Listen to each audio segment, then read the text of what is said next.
Vedare tinokuchingamidzai zvekare kune chimwe chirongwa pano paZim, Facebook, Secrets and Confessions. Tadzoka zvekare nemamwe mamessages. Message yedu yekutanga yakamira sekudai so: hanzi makadii zvenyu mukomanashi, ndinokumbirawo kuti munge muchindiposterawo nyaya yangu makavigawo chitupa changu. Inini ndiri murume ane makore 37 years ekuberekwa, garawo muno muZim, mukomanashi ndine vana vangu vaviri nemudzimai wangu. Nyaya yangu zvizere yakamira sekudai so: ndakakurirawo muchiKristu. Baba vangu vainge vari bishop vechechi yavo yavakavhura, handikwanisi kuitaura hangu nezita. So takakura tichidzidziswa chinonzi kunamata. Ini ndainge nditori prayer warrior kubva ndiri form 2, zvekuti ndainge ndava kutoona mavisions chaiwo. Saka baba vangu pavakaona kuti ndainge nditori nechipo chaiva pandiri plus ndaiva committed panyaya dzechechi, vakabva vandiisa padhuze kudarika vamwe vana vose. Vakazopedzisira vava kuenda neni kumakomo vachiti tiri kuenda kunonamata. Saka taienda kune rimwe gomo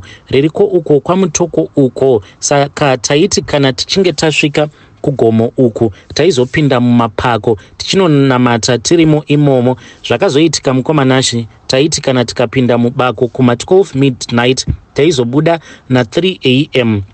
Chaizondinetsa mukoma ndechekuti hongu taikwira hedu gomo tichinamata, but ndainzwa mandiri spiritual life yangu kuti spiritual life yangu yainge yadzikira, and it was very unfortunate mukoma, because one night takati tiri mubako imomo ndo pandakabva ndazongokaruka ndabatwa nepfungwa dzekuda kuita bonde, but ndakashaya kuti ndoita bonde racho nani. Ndo pandakabva ndangobuda ndikabva ndanyepa sekunge ndainge ndichida kuenda kunorasa mvura. Ndakangokaruka mukoma, ndava kutoita chimhandara maoko ndirimo musango imomo, ndiripo pedo negomo mukoma. Ende chakandinetsa ndechekuti ndakati ndichiita chimhandara maoko kudai, ndaitonzwa sekunge sikarudzi yangu yainge itori mukati mesikarudzi yemunhukadzi. Ndaitonzwa kakutodziya zvekare, ndaitonzwa kutoti sikarudzi yangu iyi, even though ndainge ndisingaizodzimate, but yakatopedzisira yava kutotsvedza zviya zvekurakidza kuti painge paine munhukadzi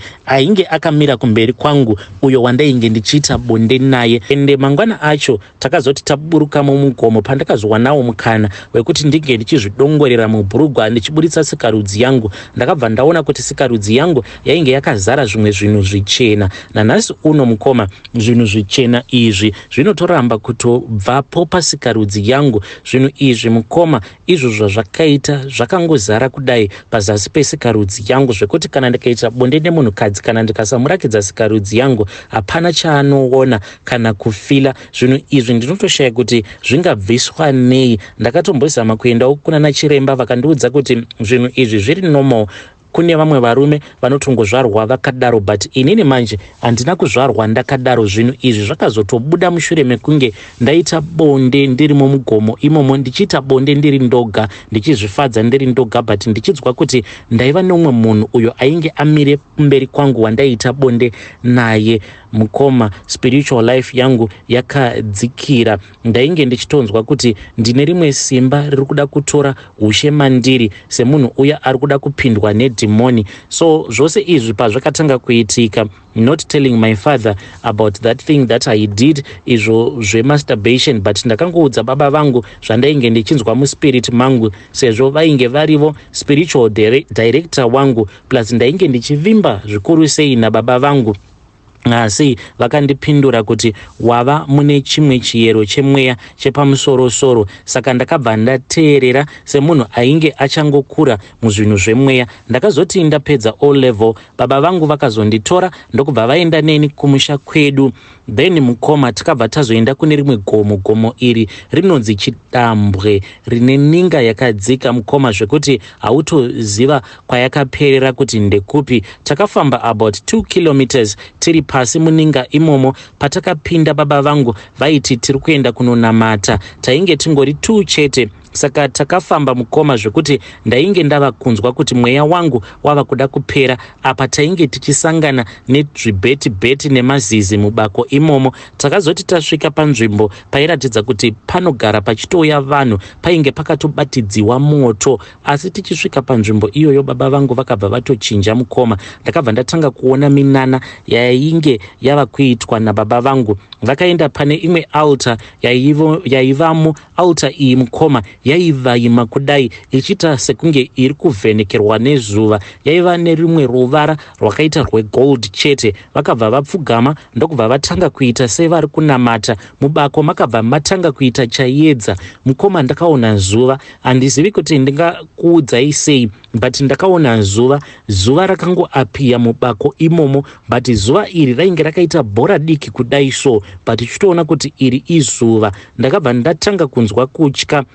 Ende ivo baba vakabva vanditi ndisatya. Saka paaltar paya pakabva pauya mukadzi, but mukadzi uyu ainge akaita kunge murungu, asi kuzasi kwake uku yainge iri hove, achitoratidza kuti ainge achitobva mumvura chaimo. Ndakabva ndaona kupenya sengirozi, kupenya kwaiva pachiso chemukadzi uyu zvekuti ndakatokotamisa uso hwangu ndisingakwanisi kutarisana nechiso chake. Ndakazopedzera ndava kuteedzera zvose zvainge zvava kuitwa mubako imomo. Takaita whole night tirimo ndichisimbiswa nekuputiswa zvimwe zvandainge ndisingakwanisi kunzwisisa. Takazobuda hedu mangwana acho makuseni tava kuenda kumba. Asi mupfungwa dzangu zvainge zvava kundinetsa ndezvekuti ndainge ndichimboitiswa nezvei, but ndaita sekunge ndainge ndichitorota. Saka tava kumba zvakaramba zvichingondinetsa. Ndakazobvunza baba vangu kuti secret iri mumakomo awa ndeyei.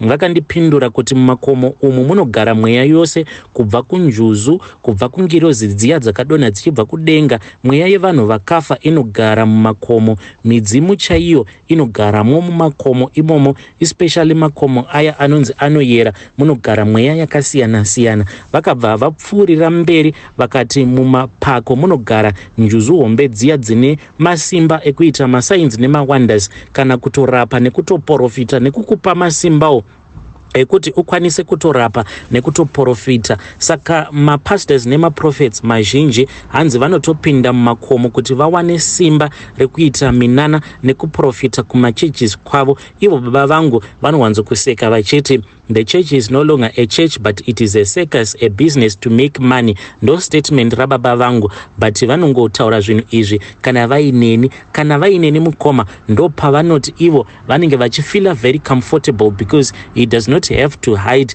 his true self, no need to be holy. Nekuti hanzi kune dzimwe njuzu dzine simba rakawandisisa rinotokontrola mari nenguva muwhole world. Baba vangu vakabva vanditi kuenda kwatakaita kubako it's all about power and money chete, hapana kana zvamwari zvatanga tichiita. Baba vangu pavakapedza kundiudza secret yavo vakabva vadonha mukoma. Ivo baba vangu ava vakatombodonha for a very long time. Ndikatofungidzira kuti baba vangu vainge vafirapo paspoti ipapo, but chakandishoka ndechekuti baba vaiti kana ndikada kuridza mhere kudai ndaibva ndaona baba vangu, handizivi kuti ndaiona mumvuri wavo here kana kuti ndaiona ivo baba vangu. Vaibva vauya vobva vandivhara muromo wangu, vobva vandibata gumbo rangu kuti ndisakwanisa kuenda ndichinotsvaka help. Baba vangu I think kuti vakaita more than 35 minutes vasingafemi, vasingatauri, vasingaiti kana anything, vainge vakafa.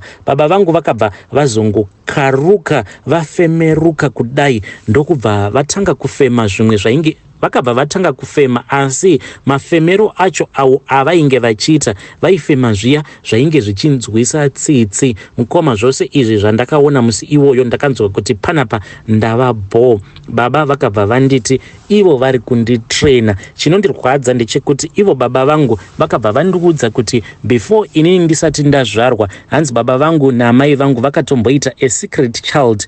Mukoma baba naamai vangu vakatombogara upenyu hwekuti vainge vasingazivikanwe kuti vainge vari kupi, uye vainge vachinyepera vanhu vainge vachivaziva kuti ivo vainge vakaenda kuamerica kubible study. Amai vangu hanzi vakaita pamuviri, then ndokubva vazotozvara vari muno muZimbabwe. Mwana uya hanzi akati azvarwa, baba naamai vangu vakabva vazoenda kumadziva, ndokubva vanodedicata mwana uya kumadziva. Mwana uyu hanzi akazongoti angorarama only 3 days ndokubva arwara zvainge zviri very serious, not to be suspicious. Ndokubva vazoenda nemwana uya kuchipatara, akabva azonofiramo muchipatara. But ivo baba zvavakandiudza vakanditi mwana uyu vakazosara voenda naye kuchipatara, but mweya wacho, mweya wemwana uyo wavakatanga kuzvara hanzi vainge vakatoutora kudhara. Manesi vakangoona sekunge mwana uyu ainge achiri mupenyu, but manesi vainge vachingoona chimumvuri chake mwana iyeye. Ndo zvakaitwa nevabereki vangu, vakazvara mwana in secret. After 3 days mwana uyu vakabva vamusacrifice, vakazosara voenda naye kuchipatara achiita sekunge ainge achiri mupenyu, but mwana uyu ainge asoshayika kudhara. Mukomanashi pandakaudzwa nyaya dzose idzi neimwe Sunday manje takabva tazoenda kuchechi. Takati taenda kuchechi kuya ndakabva ndatanga kuona zvimwe zvinhu zvainge zviri beyond my control. Ndoke kutotanga kutoona kutoti heya muchechi medu paya vanhu pavanenge vachitoita present worship, kumberi uko kunenge kuine madhimoni mamwe anenge akamirako. Like mupresent worship medu, let's just say for an example, tine vanhu vanoleader present worship, the present worship team vanenge vachisvika kuma6 kana kuti kuma8, including maguys vaya vanoridza madrums as well as the guys vanoridza makeyboards. Saka ndakabva ndaona kuti there were 2 demons that were assigned to each and every member we-present worship. Ndakabva ndazoudzwa nababa kuti madhimoni awa, it goes with the sin of the person. Kana ari munhu anenge ari lustful, dhimoni rinenge riri paside pake. Ndakatoona kutoti panenge pakamira dhimoni kana riri rechikadzi rinenge rakaumbwa nedzimwe nzira dzekuti as a man you will become attracted to that demon. Kana ari munhu anenge aine mweya wejealousy, naro dhimoni racho iroro rinenge riri dhimoni rinokonzeresa kuti munhu ange achiita godo. Saka vaya pavanenge vachilida present worship hapana zvinenge zvichimboitwa, because madhimoni awa anenge akabata mweya yavo. Madhimoni awa achingorangaridza Mwari kuti vanhu ava vatadzi, kunyange zvavo vamire pamberi, but minamato yavo nekurumbidza kwavo kwavari kuita hamungakugamuchiri, nekuti vanhu ava vatadzi. Tarirai muone zvitadzo zvavo. Mukomanashi Sunday yose yakapera kudai ndichingoshamisika, ndainge ndichingocheuka ndichishamisika kuti muchechi medu kozvamune madhimoni akawanda kudarika vanhu. And ivo baba vangu on that day vainge vachida kutondiratidza masimba avo, vakasimuka paya mukoma ndokubva vatanga kuparidza, but vaiparidza vhangeri riya rekuti at the end of the day vanhu vange vachizobvisa mari dzakawanda. Baba vakabva vandirakidza kuti vaiva nesimba rekukontrola chechi yose, financially, spiritually, physical health chaiyo. Baba vangu vane simba rekuti kana vakaona sekunge muchechi maita nguva musingaperformiwi mamiracles, baba vangu zvavanoita ndezvekuti ivo vanoshanyira munhu uyo wavanenge vachida kuti ange achirwara, vobva varwarisa munhu uya, then the following Sunday vanotanga vamboparidza nezvazvo, vobva vambokumbira machurch members kuti ange achinamatira munhu uya. Kana zvazoramba paya ivo manje baba vangu ndo pavanobva vazotora murwere uya obva atomboradzikwa pamberi pavo. Dzimwe nguva vanotomboignore munhu, votombotanga kutoparidza mukoma, then vanobva vazotanga kunamatira munhu uya. Chechi yedu mukoma yakati kurei, ende tatova nerimwe sangano iro ratakavhura. Sangano iri mukoma takarivhura kuUK ikoko kuburikidza nehelp yemamwe machurch members edu avo vainge vagere muno mumuzimu, navo vakazomuvha vakaendako kuUK ikoko. Zvaizvezvi mukoma baba vangu vakatosvikirwa nevamwe prophet ava vanotozivikanwa. Saka prophet ava vainge vachitoda mentorship yainge ichibva kuna baba vangu. Iniwo baba vangu vakangonditi izvi ndezvepasi rino izvi. Baba vangu vakabva vanditi never feel guilty about this. Baba vangu vakabva vanditi inga wani kune vamwe vanhu vanotengesa pfuti dzinozoshandisa kuuraya vamwe vanhu, but chakakosha ndechekuti as a person unofanira kuti unge uchizogadzira upfumi hwekuti hunozosarirawo kuvazukuru vevazukuru vevazukuru. Ivo baba vangu vari kuti the moment yavachazoitawo a multimillionaire kana kuti billionaire ndo pavachabva vazosiyana nazvo izvi zveupasta. Baba zvaizvezvi vatori neimba yavo iyo yavari kutovakisa, but iriko kumhiri kwemakungwa uko kwavari kuti ndokwavachazoretire, then we will start to build our wealth so that kumhuri kwedu hakuzova zvekare nemurombo. Ivo baba vakati, this is the sacrifice that I am willing to make until I become a billionaire. This is what I will be offering to these caves. Hey, vedare ndo message iyo yandakatumidzirwa ichibva kuna mukoma vedu avo. Hanzi baba vangu vakanditi kana ndisati ndaita mupfumi, kana ndisati ndakwanisa kuunganidza upfumi hwekuti huchazochengeta vazukuru vevazukuru vevazukuru vevazukuru vangu, handisi kuzozorora. Ndicharamba ndichingoita masacrifices, ndichidzokera kumapako ndichinoita masacrifices kuitira kuti vazukuru vevazukuru vangu vange vachizokwanisawo kudya vachiguta. Yo, tell me what you think about that in the comment section. Yei zvinotyisa kani kupinda mumapako, kusangana hanzi nema-fallen angels, kusangana nenjuzu, kusangana nezvimwe zvinotyisa mumapako imomo. Pakaipa. Ngatitaurei navo mukoma vedu ava mucomment section. Ndegedzai tibva taenda panyaya yedu inotevera. Nyaya yedu inotevera yakamira sekudai so. Hanzi makadii zvenyu mukoma Nashi, ndinokumbirawo kuti nyaya yangu even though iri yemujolo but musaiisa henyu kuchakafukidza. Nyaya yangu mukoma yakamira sekudai so. Inini nemurume wangu tiri kurarama tiri muno muSouth Africa. Murume wangu ndiye akatanga auya kuno kuJoni, but ndakazotoona kutoti panapa ndinofanira kuti ndinge ndichimutevera, otherwise chaibuda hapana. Ndokubva ndatevera murume wangu iyewo vanoshanda pane rimwe prazi, but dambudziko riri nababa vekwangu, ivo vane hunyope, vane husimbe zvekuti vanotosarudza kuti pamwedzi vange vachishanda kana mazuva anongokwana kuita 12 kana kudarikidzira. Vanongoti kana vashanda madays avanoona kuti tinokwanisa kubhadhara rent, isusu marent edu atinobhadhara tinobhadhara ma900 rands, then uchizozvitengerawo magetsi. Ivo vanongoti mari yerent ikakwana nemari yekutenga 12.5 cabbage ne2 liters yemafuta nekuzotenga magetsi e100 rand, then baba vanobva vatotanga kugumira munzira. Makambozvionawo here kuti murume mukuru anosarudza kugumira munzira, votsvaka zvavo pekuti vange vachihwanda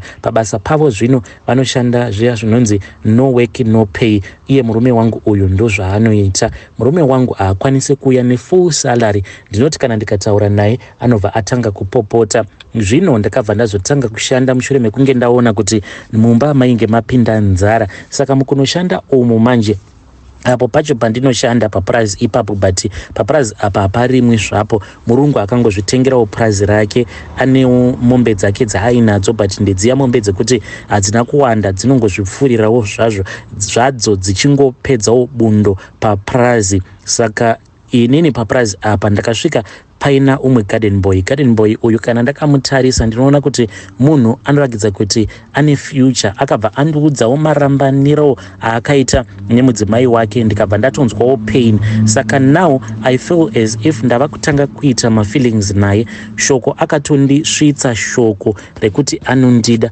but handisati ndamupa response. Most of the times kana varungu vasipo tinenge tigere zvedu tichingoita nyaya, achindiudza nyaya dzinonakidza achindipfimba. Inini ndinongomupawo maresponse ekuti arambe achingondipfimba, but I don't know kuti ndoita sei manje.